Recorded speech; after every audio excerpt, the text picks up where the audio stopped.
देखिए, अभी तो ये साबित हो गया है कि देश के प्रधानमंत्री अवैध तरीके से चुने गए हैं। हथकंडों को अपना के चुनाव आयोग के साथ मिलकर घपला करके वोट चोरी करके देश का प्रधानमंत्री बना है। तो मुझे लगता है कि ये सरकार एक अवैध सरकार है, जिसको देश में रहने का हक नहीं।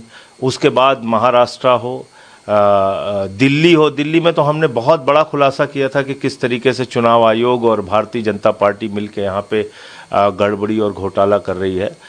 महाराष्ट्र हो, हरियाणा हो, और अभी तो एसआईआर जो चल रहा है बिहार में, उसके नाम पे तो चुनाव आयोग ने सारी हदें पार कर दी हैं। एक बूथ पे 40 लोग जिनकी मृत्यु हो चुकी है, उनके वोट बन गए।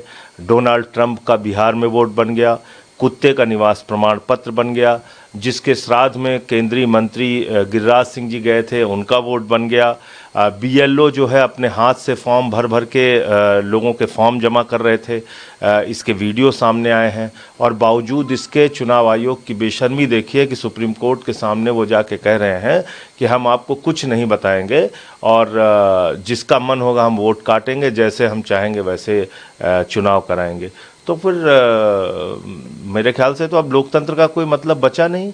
पार्टियां संगठन बना रही हैं, अपना काम कर रही हैं, चुनाव जीतने के लिए दिन रात मेहनत कर रही हैं। मोदी जी चुनाव आयोग को सेट किए बैठे हुए हैं, तो अब चुनाव का क्या मतलब रह गया इस देश के अंदर। जो आरोप लगाए गए थे बीते दिनों, खासतौर पे राहुल गांधी ने जो प्रेस कॉन्फ्रेंस की, कर्नाटक का चुनाव इलेक्शन ऑफिसर की तरफ से पत्र लिखा जा रहा है लगातार उन्हें कि आपको अपना एविडेंस कुछ जो आप एक तरह से डॉक्यूमेंटाइज करके, और नहीं, एविडेंस राहुल गांधी जी ने जो आरोप लगाया वो उसका एविडेंस देंगे। हमने तो दिल्ली का एक एक एविडेंस दिया है चुनाव आयोग को, लिख के दिया है, कागज पे लिख के दिया है।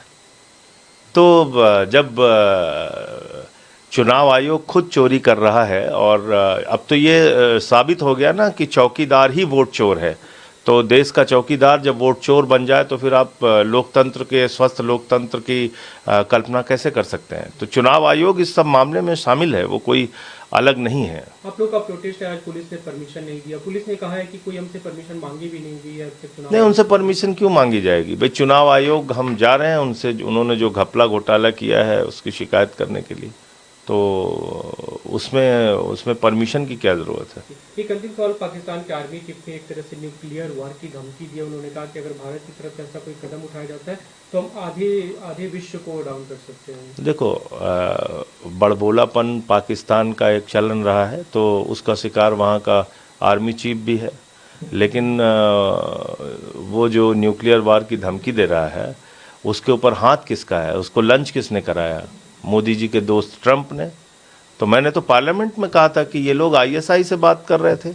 मोदी जी की सरकार जब हमारी सेना लड़ रही थी पाकिस्तान से, तो ये लोग आईएसआई के प्रमुख से बातचीत कर रहे थे, मार्को रूबियो के जरिए, जेडी बैंस के जरिए।